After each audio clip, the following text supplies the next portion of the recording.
Boa noite, bem-vindos a mais um programa de Encontro com a Verdade. No programa passado, nós vimos sobre o conceito da ansiedade, o transtorno da ansiedade, com relação aos sintomas, se tem algum exercício que a psicologia ajuda, o que a igreja mostra sobre isso. E hoje nós vamos saber um pouquinho mais com relação aos gatilhos da ansiedade. O que seriam os gatilhos? Se a minha genética influencia nisso, se a questão do ambiente que eu estou influencia nisso. E para começar sobre esse assunto, vamos saber a visão com relação à psicologia. Taira, o que a psicologia fala com relação ao ambiente que eu vivo ou à minha genética? Tá, a genética exerce influência, né? É a brincadeira que a minha mãe sempre fazia. Você não é filha do padeiro, então você parece com seu pai e com a sua mãe, né? Então, tem uma questão genética que é muito importante. Dentro da genética, a gente tem também a epigenética. Então, vamos pensar que a gente tem o DNA e a epigenética seria pequenos marcos que vão acontecendo. Então, por exemplo, eu tinha uma bisavó que na guerra, minha bisavó viveu a guerra e na guerra os barulhos marcaram ela.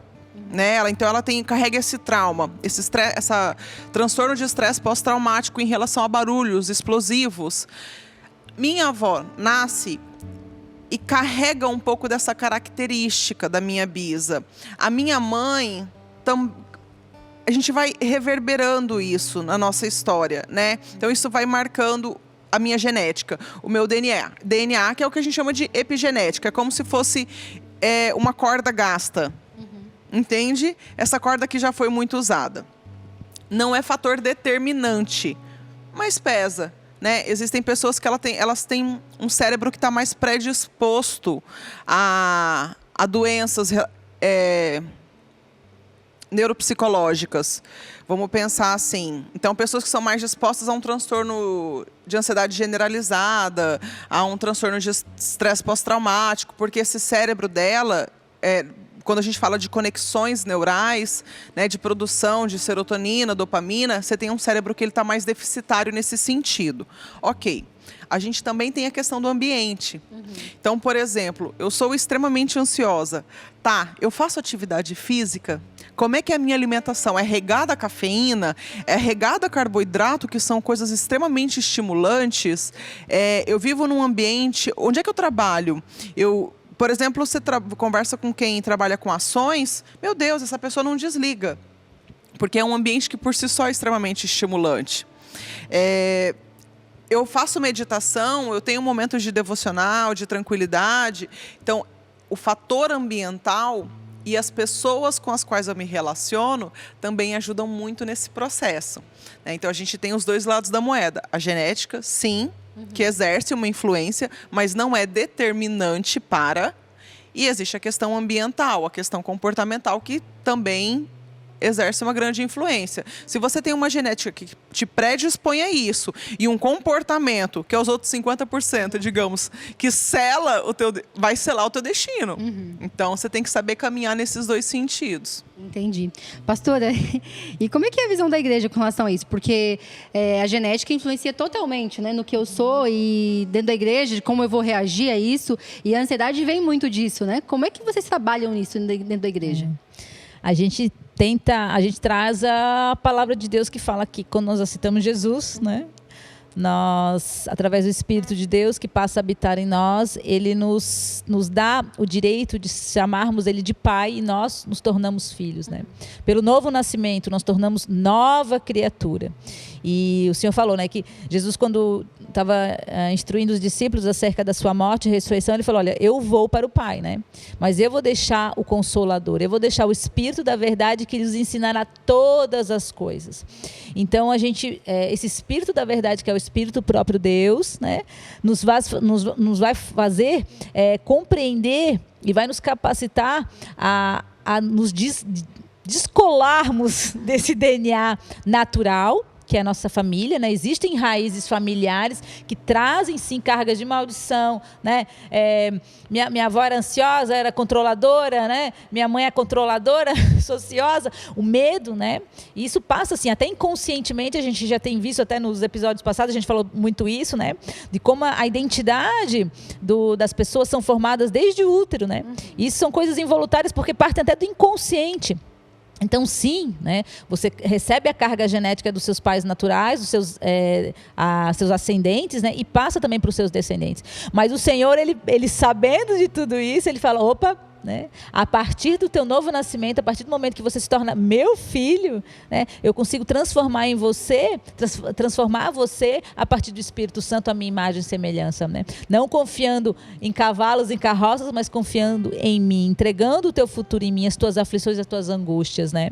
E o Senhor, ele fecha esse futuro, né? Ele sela esse futuro nas nossas vidas quando ele fala na sua palavra em João, né? Não se turbe o vosso coração, crê de Deus e também em mim. Na casa do meu pai, que também é o teu pai, haverá muitas moradas. Ele sela o nosso futuro, porque nós não precisamos temer, nós não somos mais condenados ao inferno, né? A um sofrimento eterno, mas pelo contrário, o Senhor conquistou para nós, né, a vida eterna e uma vida de reinado junto com Ele. Então, quando nós estamos com medo, ansiosos, angustiados, nós temos a primeira coisa que nós devemos fazer é lembrar: opa, o Senhor conquistou uma vida eterna, onde não haverá mais choro, nem tristeza, onde toda lágrima será secada, né?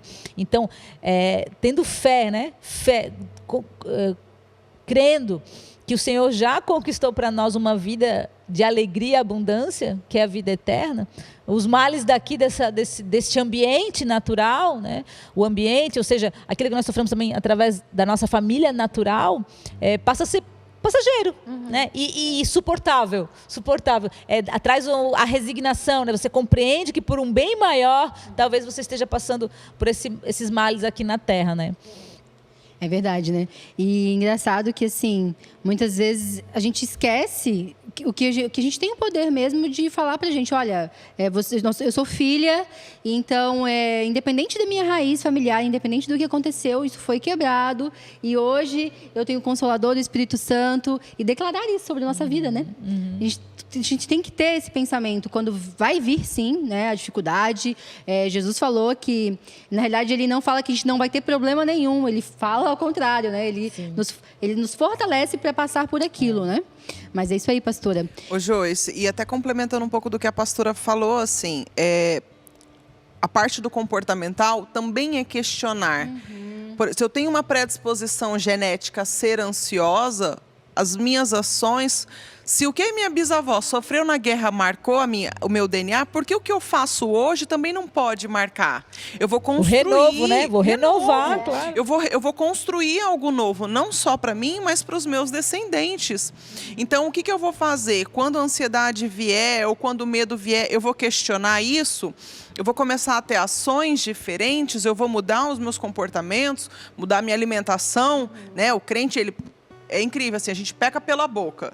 Isso é uma característica, infelizmente, muito triste no nosso meio.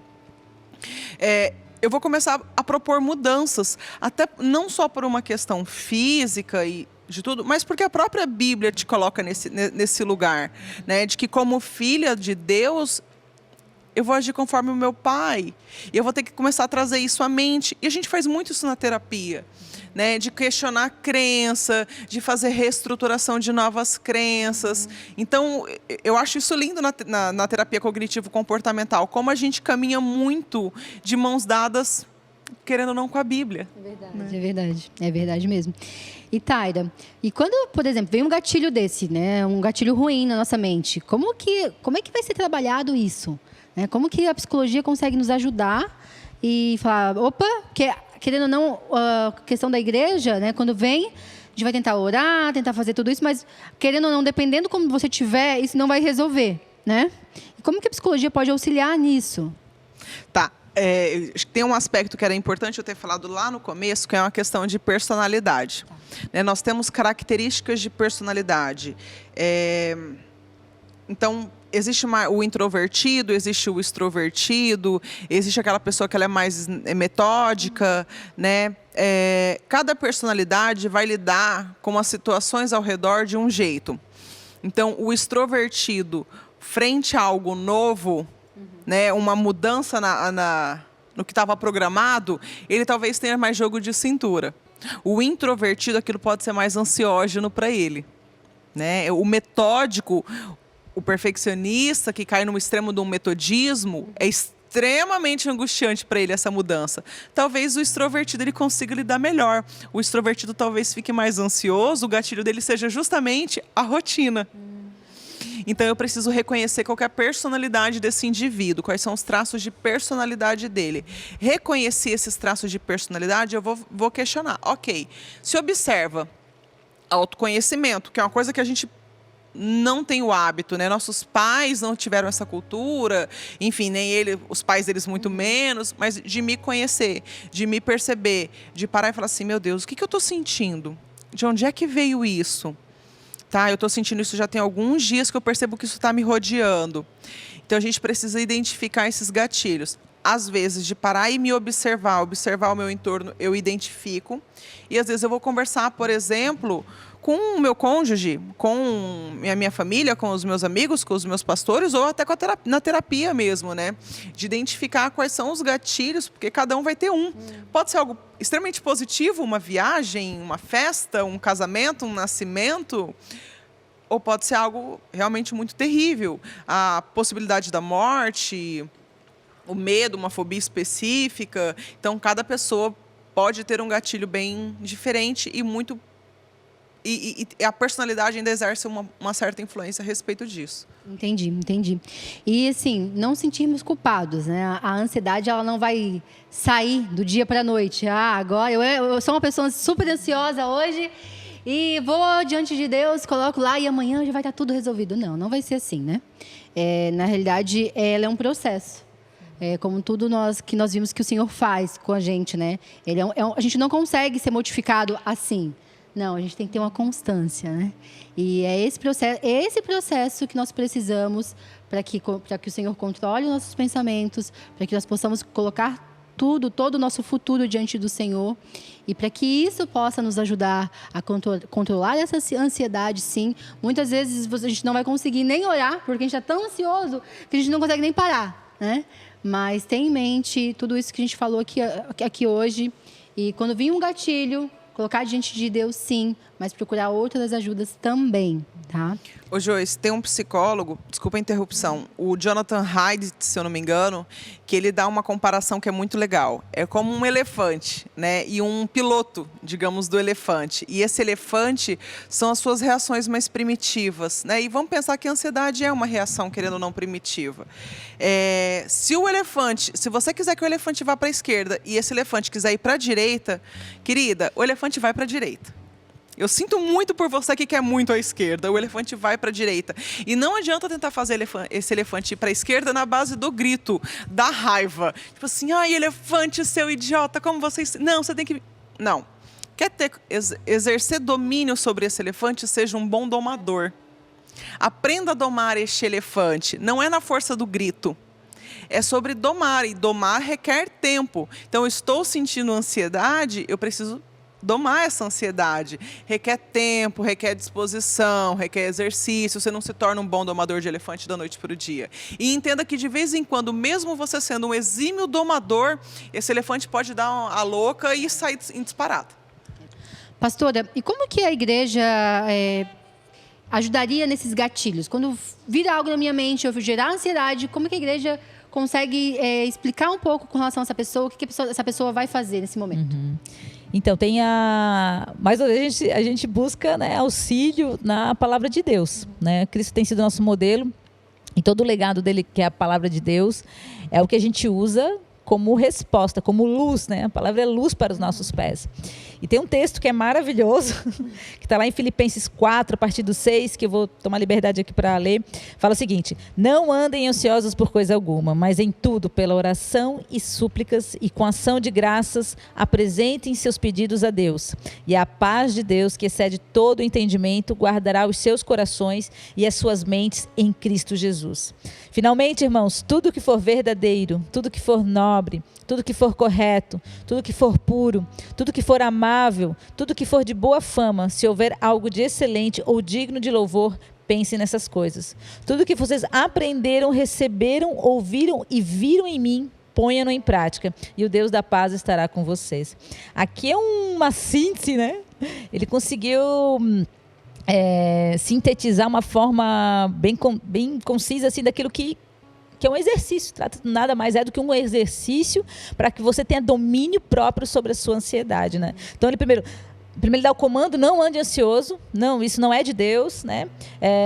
Mas pela oração, né? Ou seja, a tua comunhão com Deus, né? Onde você entrega ali a tua angústia, você fala com Deus, onde você descarrega em Deus, né?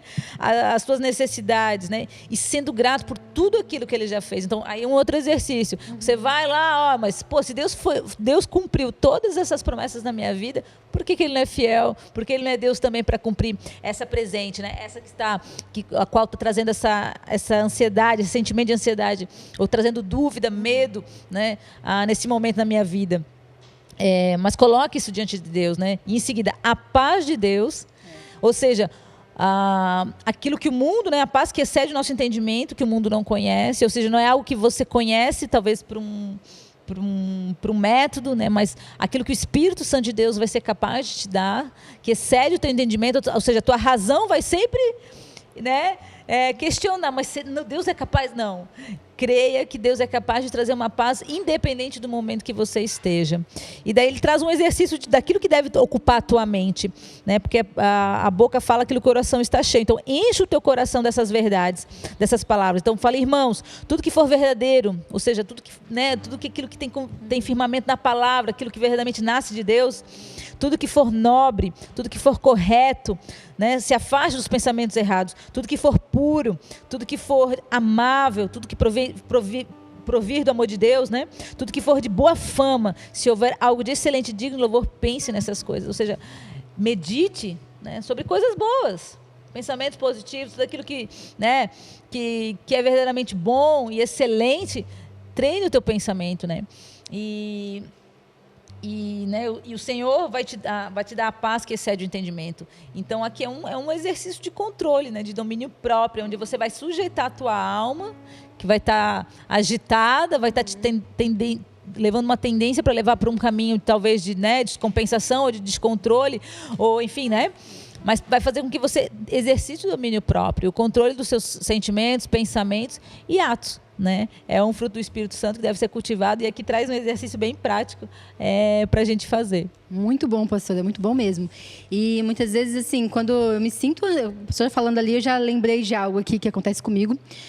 Muitas vezes eu me sinto ansiosa por muitas coisas que está acontecendo, que eu tenho que fazer. Muitas vezes eu falo: não vou conseguir, não vou dar conta.